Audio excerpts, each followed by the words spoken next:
Salut à toi, j'espère que tu te portes bien. Aujourd'hui, je vais te parler du Vajra et de la cloche. Alors dit comme ça, on dirait un peu une fable de La Fontaine bouddhiste, mais il s'agit en fait sans doute des symboles les plus importants du bouddhisme tibétain. Dans la mythologie hindoue, le Vajra était l'arme d'Indra, la divinité du tonnerre, en quelque sorte l'équivalent hindou de Zeus. En sanskrit, le mot Vajra signifie à la fois foudre et diamant. On raconte que l'arme Vajra possédait l'indestructibilité du diamant et la force du tonnerre. Selon le Rig Veda, manuscrit remontant entre 1500 et 900 avant Jésus-Christ, celui-ci nous dit que deux maléfiques asuras, des démons, nommés Namuchi et Vritra, ont envahi la terre et ont volé toute la lumière et toutes les eaux, laissant la terre sèche et dans l'obscurité. Indra a essayé de les combattre, mais il n'y est pas arrivé, car aucune arme, liquide ou solide, ne pouvait en venir à bout. Pour les vaincre, Indra alla voir Vishnu, l'un des dieux suprêmes, pour lui demander de l'aide.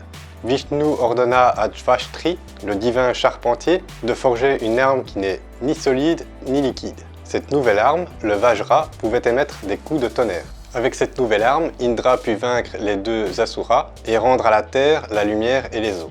Les Puranas, des récits composés entre l'an 400 et 1000 de notre ère, et qui étaient plutôt destinés aux femmes qui n'avaient pas accès aux Védas, ont aussi la version modifiée de cette histoire. Dans cette version revisitée, le Vajra a été fait à partir des ossements donnés par le sage Dadishi, un personnage majeur de l'hindouisme. Comme dans l'ancienne version du Vajra décrite par le Rig Veda, le Vajra d'Indra avait les dents ouvertes. Le bouddhisme Vajrayana a adapté le symbole du Vajra et l'a converti en un symbole de paix. Pour la petite histoire, il est dit que le Bouddha, soucieux de la santé de ses contemporains, fit se rejoindre les branches et se refermer pour se convertir en un sceptre pacifique. Le Vajra, appelé aussi en tibétain Dorje, désigne la nature indestructible de l'esprit en soi, l'éveil, qui est à la fois impérissable et indivisible.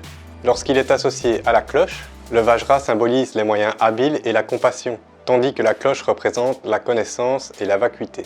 Les tenir ensemble dénote l'unité de la connaissance et des moyens. On va maintenant examiner chacune des parties du Vajra. Les 5 pointes supérieures représentent les 5 sagesses, les 5 Bouddhas. Chacun des 5 Bouddhas représentant un aspect différent de la sagesse. Je t'en parle plus en détail dans ma vidéo concernant les Bouddhas de la sagesse justement. N'hésite pas à aller voir si tu veux comprendre un peu plus le symbolisme de ces Bouddhas. Je te mets le lien en info et dans la description. Les 5 pointes inférieures représentent quant à elles les 5 Bouddhas féminins. Idem, j'en parle dans cette précédente vidéo. Les bouches de Makara, un monstre marin, dont émergent les pointes, signifie la libération du cycle des existences. Les 8 pétales supérieurs représentent les 8 bodhisattvas masculins, et comme pour les Bouddhas, les 8 pétales inférieurs représentent les 8 bodhisattvas féminins. La partie ronde au milieu, quant à elle, représente la vacuité. La cloche, en tibétain Drilbu, symbolise d'une manière générale la vacuité. Alors petit rappel, la vacuité ne signifie pas que rien n'existe, mais que les phénomènes n'existent pas de la façon dont nous les percevons, en raison du voile de l'ignorance qui recouvre notre esprit. Examinons chacune des parties de la cloche. Sa partie creuse représente la vacuité et son battant le son de la vacuité. Le lotus à 8 pétales représente les 8 bodhisattvas féminins, associés à l'idée de la vacuité comme toutes les divinités féminines. Juste au-dessus, nous avons le vase qui contient le nectar des accomplissements. Ensuite, le visage sur le manche est celui de la divinité féminine Prajnaparamitam, symbole de la connaissance de la vacuité. Et pour terminer, le Vajra qui renferme son propre symbolisme, comme on l'a vu un peu plus tôt. La cloche forme une paire avec le Vajra, leur union représentant l'union de la connaissance et des moyens habiles, ou encore de la connaissance et de la compassion. C'est aussi l'union des principes féminins et masculins.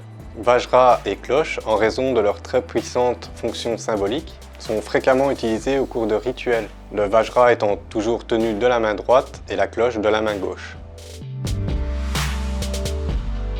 Lorsque deux Vajras sont croisés, ils se nomment Visva Vajra, le Vajra de l'univers, ou en tibétain Dorje Gyatram. Il est le symbole de l'action efficace par excellence et est naturellement l'attribut du Bouddha Amoghasiddhi, qui est le chef de la famille du karma, la famille de l'action. Son nom est lié à un mythe cosmogonique qui prétend que le Vajra est le premier objet de l'univers à avoir été façonné à partir du vent. Avant le début des temps, il n'y avait que l'obscurité et le vide qu'est le néant. Un vent doux est venu des 4 directions et au fil du temps a rempli le vide. Il a commencé à croître en puissance jusqu'à ce que, après le passage des éons, ce sont en gros les périodes par lesquelles une planète est passée depuis son commencement, le vent se soit fusionné en une substance si épaisse, si solide, si lourde et si immuable qu'elle a formé le Dorje Gyatram, la croix Vajra qui est la base de l'univers physique. Le Vishva Vajra, Vishwa ou Vishva en sanskrit signifie l'univers tel que nous le vivons, représente donc la stabilité ou la fondation du monde physique. La croix Vajra, qu'elle soit verticale ou en forme de X, est également considérée comme un emblème de protection. C'est une marque souvent utilisée comme un sceau et peut être trouvée imprimée ou gravée sur la plaque à la base d'une statue bouddhiste protectrice et où l'on peut conserver des prières ou des reliques à l'intérieur. C'est aussi l'emblème des divinités bouddhistes dont l'influence encourage la détermination inébranlable. Le Vishva Vajra est un symbole protecteur qui dissipe le mal, la tentation et la tromperie. Lors de la méditation, on peut visualiser le double Vajra pour aider à stabiliser l'esprit, créer un état réceptif dans lequel l'ignorance est dissipée et la sagesse encouragée, augmentant ainsi le pouvoir spirituel. Le double Vajra est également intégré dans le Sri Yantra, appelé aussi le Sri Chakra, qui est considéré comme le roi des yantras. Les yantras sont des supports graphiques issus de la tradition hindoue, puis empruntés par le bouddhisme, où l'on parle alors de mandala. Voilà, je pense avoir fait le tour de la question du Vajra et de la cloche. Si j'ai omis quelque chose, n'hésite pas à le préciser en commentaire, et bien sûr à aimer et partager la vidéo si c'est le cas. Sur ce, je te dis à bientôt dans une prochaine vidéo, et d'ici là, porte-toi bien. Bye bye!